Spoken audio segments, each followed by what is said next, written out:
raadiyoonii Dirree Shaggar. raadiyoonii Dirree Shaggar. raadiyoonii Dirree Shaggar.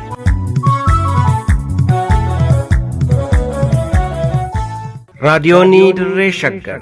raadiyooniin Dirree Shaggar torbaanitti wixataa hanga jimaataatti galgaluu sa'aatii tokkorraa eegalee amma sa'aatii tokkoo fi walakkaatti dambalii gabaabaa meetirbaandii 19 kiiloo heerzii 15,410 irratti qophii dabarsuu amma jalqaba. raadiyoonii Dirree Shaggar.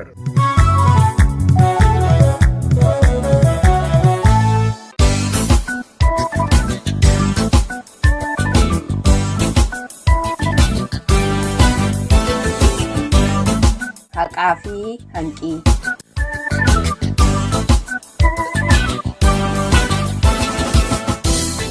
Oromoonni haqatti amana. Dhugaa galchuu fi dhugaa fudhachuun haqa baasa. Haqni qaama qorqalbii isaati. Hanqiin namaa namatti darbuun qooda yookaan cubbuu jedhee amana. Haqa namaa hin dabsu, garuu haqni isaa sarbamaa jira. Sagantaa kanaan haqaa fi hanqii faana dhoofnee dhugaa Oromoon dhabee fi lafarratti mul'atu iyyaafannee qorannee isiniif dhiyeessina. Haqaa fi hanqii.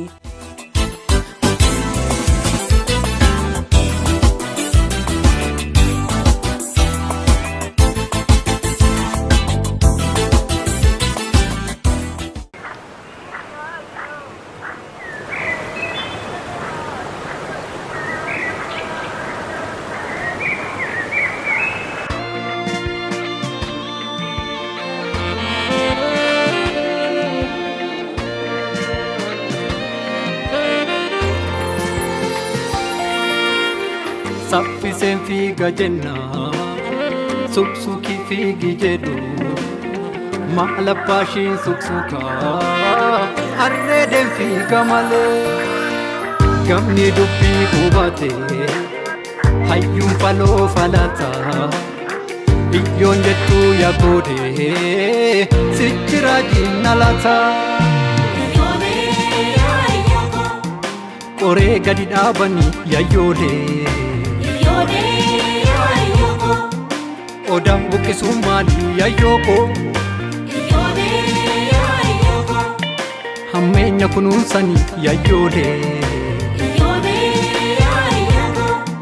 gaarii dararuun maali yayyooko uumaa malee uumamni darbuu nafu dhugaa malee nageenyi biyyaa nafu abbaan dhugaa sobbuun barree sobaare abbaan biyya sarmee barree sarmaare kilchi adanya lakki adanya jabaan biraa dhabe iyyee birmataa dhabe shiraan mirkana haalte hirtuun bilisa baate dhugaa dhugoomsan malee waliin gallu yaa wale egaa yaa wale egaa yaa wale egaa yaa wale maal yoo sii galee negaa yaa wale gallaan sii galee diittodhaan galee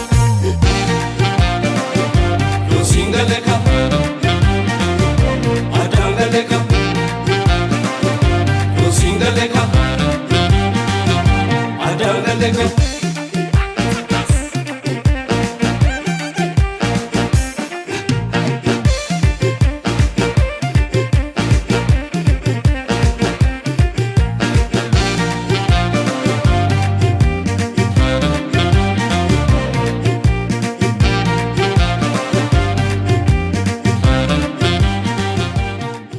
Ajjechaa wanti seeraan alaa bara 2022 raawwataman keessaa gabaasa oolaa ashamaa akkam jirtu dhaggeeffattootaa fi hordoftoota keenya kabajamoo kun sagantaa haqaa fi hanqii torbaniin guyyaa tokko isiniif dhiyaatu. Sagantaa keenya har'aatiin gabaasa waggaa dhaabbanni waldaa hooggansaa fi abukaattummaa mirgoota Oromoo oolan baatii darbe baase keessaa yakkoota ajjechaa bara 2022 namoota nagaa irratti raawwataman irratti xiyyeeffachuun kan hubannoof tola jennee qindeessinee isiniif dhiyeessuuf jirra. Qopheessituun urjii waariyoo Gulaalan Abdii Waaqayyoo kan isinii dhiyeessu immoo ani Gurmechaa Gammachuuti. Turtiin keessan nu faana haa ta'u. Yaaqoode lubbuun kutataa duute biyyatti balaan buute. Yaaqoode lubbuun kutataa duute birrii qotomnaa rafte. Dhaabbanni hawaasummaa mirgoota namoomaa irratti hojjetu kan gabaajee afaan Ingilizitiin Ollaa jedhamee beekamu dhiittaa mirgoota namoomaa Oromoo irratti raawwatamu ilaalchisuun yeroo yeroodhaan gabaasa taasisa. Gabaasa waggaa kan bara 2022 bal'inaan dhiyeesse keessatti yakkoonni ajjechaa lammiilee nagaa irratti raawwataman jalqaba irratti kaa'amaniiru. Nutis kanuma irratti hundaa'uun ajjechaa lammiilee irratti raawwataman irratti xiyyeeffannee wanta qindeeffannee qabannee dhiyaaneerra. Akkaataa seera idil addunyaa tumamee jiruu fi biyyoonni addunyaa irratti walii galanii jiraniititti mirgoota bu'uuraa tiksuun, hordoffii gochuun, eeguun, kabajuun, gabbisuu fi mirgoota guutanii argamuun akkasumas bilisummaa lammiilee kabajuun dirqama mootummaa fi qaamolee mootummaa sadarkaa hundarra jiraniiti. Ollaan gabaasasaa bara 2022 mata duree namoota Oromiyaa yookaan Humans of Oromiyaa jedhuun baaseen wanti mirkaneesse yoo jiraate mootummaan Itoophiyaa mirgoota bu'uuraa namoomaa tiksuuf dirqama isaa bahuu dadhabuusaati. Ollaan namoota adda addaa sarbaminsi mirgoota namoomaa bara 2022 irratti raawwatame galmeessaa kan bahe yoo ta'u, gabaasa kana keessatti dhiittaa mirgoota namoomaa lammiilee nagaa Oromoo irratti raawwataman ajjechaa seeraan alaa, hidhaa seer malee, dararaa fi haala farra namoomaa ta'een qabuu dabalatee mirga wallaansaa fi kunuunsa fayyaa argachuu dhorkuu fi qabeenya balleessuu fa'aa eereera. Qaamoleen mootummaa ajjechawwan suukaneessaa hammaataa raawwatan gabaasichi akka mirkaneessetti faannoo dabalatee humnoota nageenyaa naannoo Amaaraa, humnoota nageenyaa Oromiyaa fi poolisii naannichaa akkasumas raayyaa ittisa biyyaa Itoophiyaati. Waraanni Oromiyaa keessatti adeemsifamaa jiru waraana uummata Oromoo keessatti lammiilee nagaa gatii guddaa kaffalchiisaa jiru ta'uusaa ibsuun akka fakkeenyatti ajjechaan maatii tokko irratti haadha warraa fi abbaa warraa irratti raawwatamuu ragaa ba'a. Aadde Gannat Birrii fi obbo Getaachoo Kiisii barsiisota umurii 30 keessatti argaman maatii ijoollee 2 qaban turan. Aadde Gannat wayita ajjeefamtuu ulfa 7 turte. Gaafa caamsaa 6 bara 2022 Aadde Gannatii fi obbo Getaachoon waamicha akka aadaa naannootti deebii jedhamu waamamanii mana hiriyoota isaanii dhaqanii turan. Loltoonni raayyaa ittisa biyyaa Itoophiyaa isaan duukaa deemanii manicha ga'uun gaaffii dhiyeessafii turan. Abbaa warraa fi haati warraa gaa'ila simachuuf wayita gadi ba'anitti loltoonni sun battalumatti meeshaa waraanaa isaanii gadi baafatanii obbo Getaachotti rasaasa roobsuu eegalan.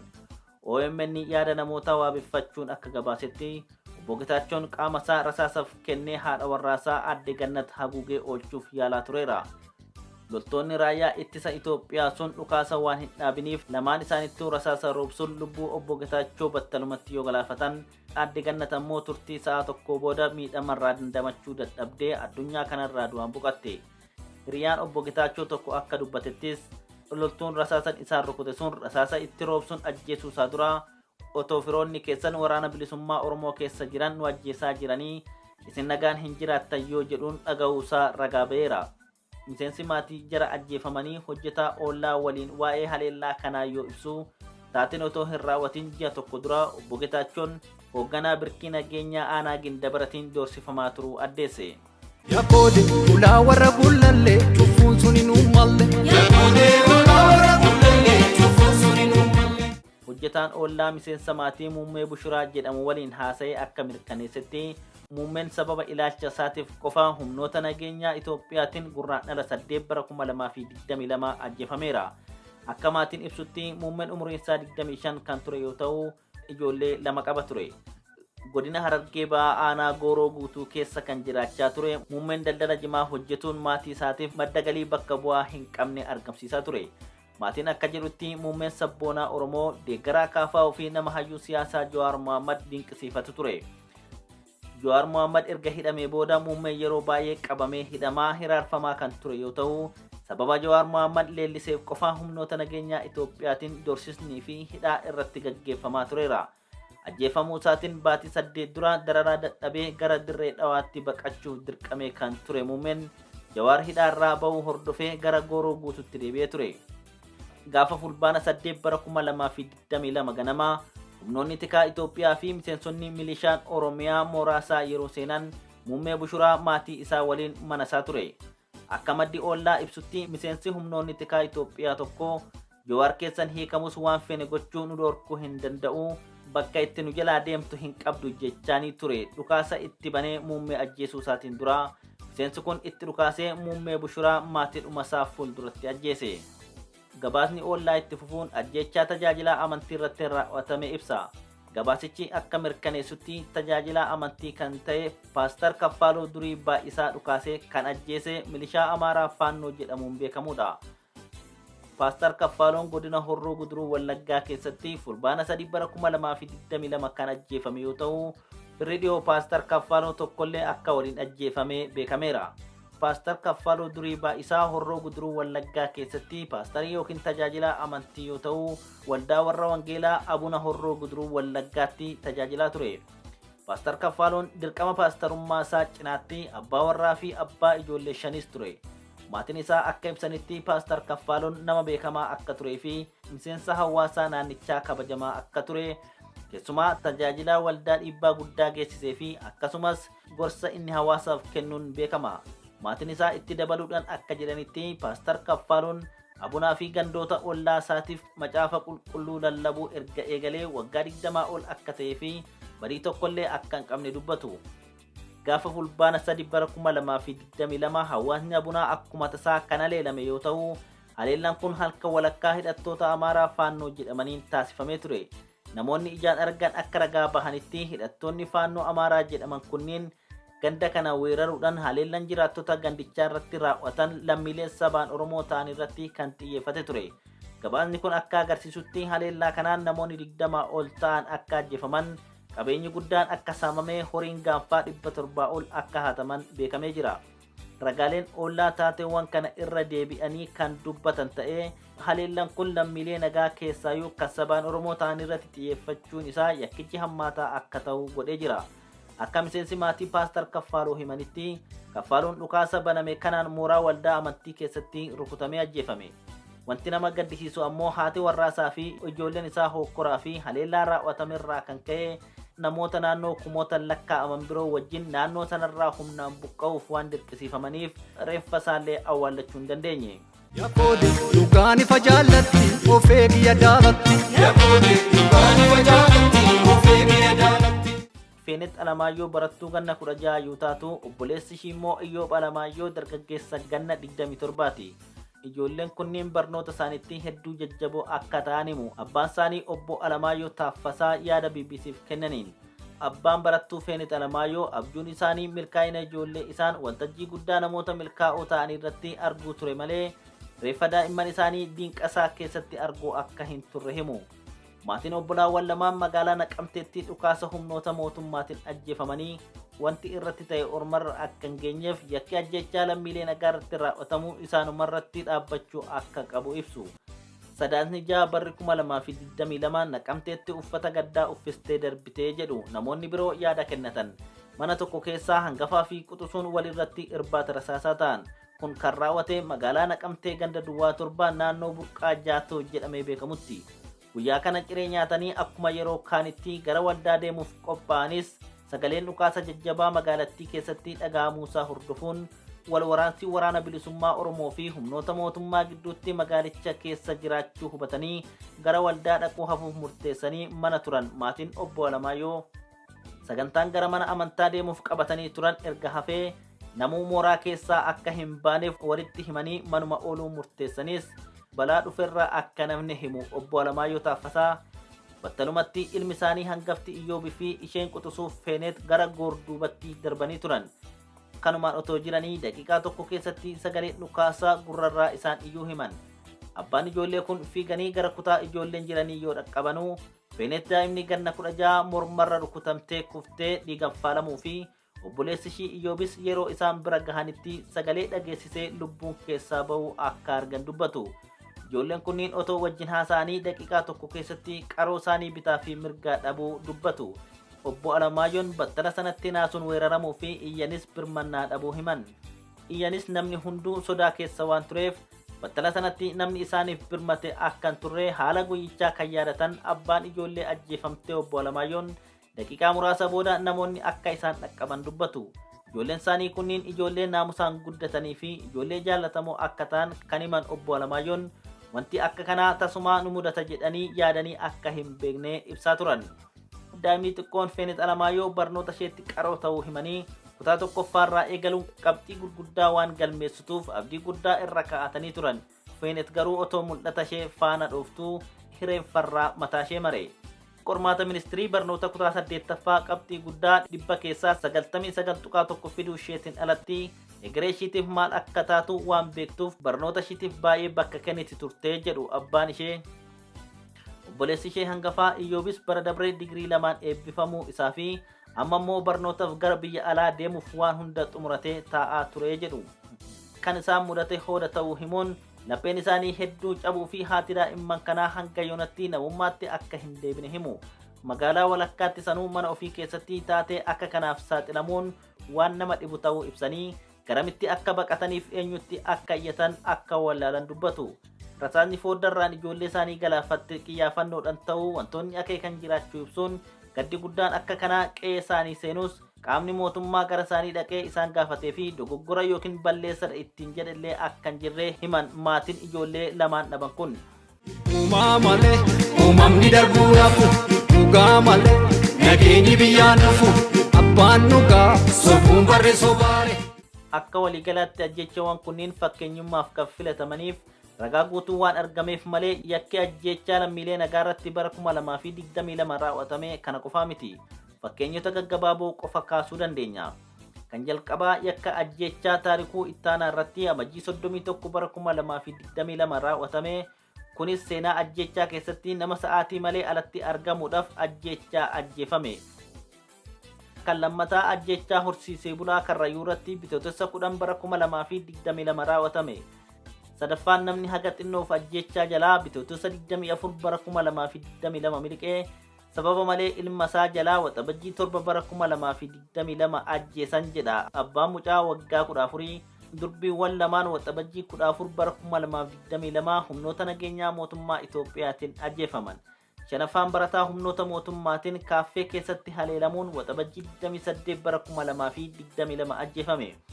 Jaffaan yakka ajjeechaa manguddoo waggaa 85 hagayya 16 bara 2022 gaggeeffame.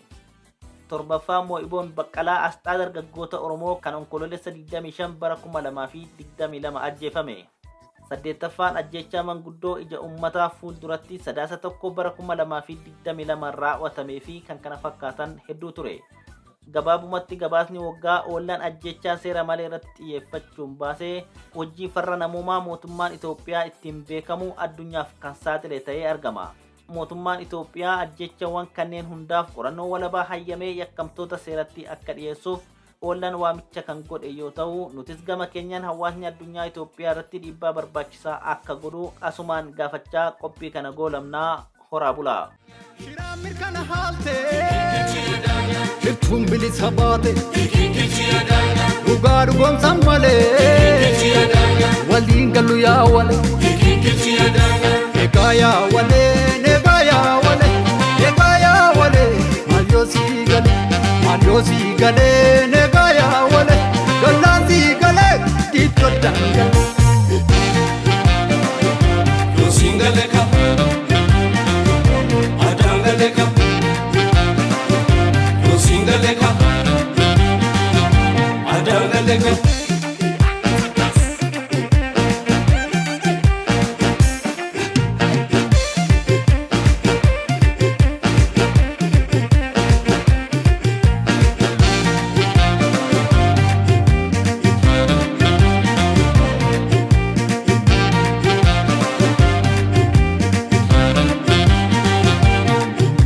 Yaakode lubbuun kutataa duute biyyatti balaan buute. Yaakode lubbuun kutataa duute hirriba qabdaa rafte. Yaakode jireenyi samii lixxe hiyyeessa beeluun fixxe. Yaakode jireenya mukaalee hiyyeessa mubeela'e. Yaakode ulaa warra bullallee cuffuun sun hin uummalle. Yaakode ulaa warra bullallee cuffuun sun hin uummalle. Yaakode dhugaan ifa jaallatti of eegiyya daalatti. Yaakode dhugaan ifa jaallatti of eegiyya daalatti. Uumaa malee uumamni darbuu rafu dhugaa malee nageenyi biyyaan dhufu abbaan dhugaa sobuun barreessoo baare abbaan biyya sarmeen barree sarmaare. Tikikilchi adaanya lakkii adaanya gameessi qalbii yabbuu onneensaa sodaan qabu. michooma dhugaa malee barbaacha dharaallam dhugaa dhugoomsan malee waliin gallu yaa wale egaa yaa wale egaa yaa wale egaa yaa wale maal yoo sii galee egaa yaa wale gallaan sii galee diittoo dangale.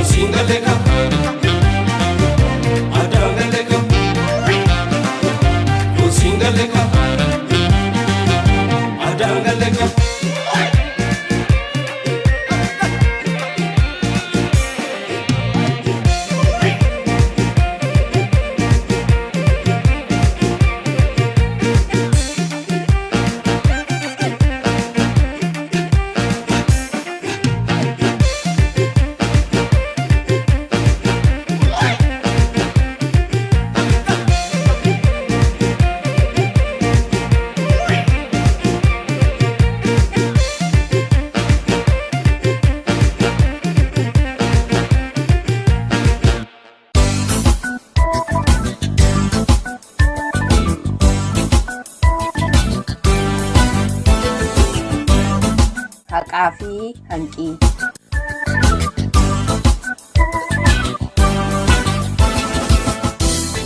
Oromoonni haqatti amana. Dhugaa galchuu fi dhugaa fudhachuun haqa baasa. Haqni qaama qorqalbii isaati. Hanqiin namaa namatti darbuun qooda yookaan cubbuu jedhee amana. Haqa namaa hin dabsu, garuu haqni isaa sarbamaa jira. Sagantaa kanaan haqaa fi hanqii faana dhoofnee dhugaa Oromoon dhabee fi lafarratti mul'atu iyyaafannee qorannee isiniif dhiyeessina. Haqaa fi hanqii.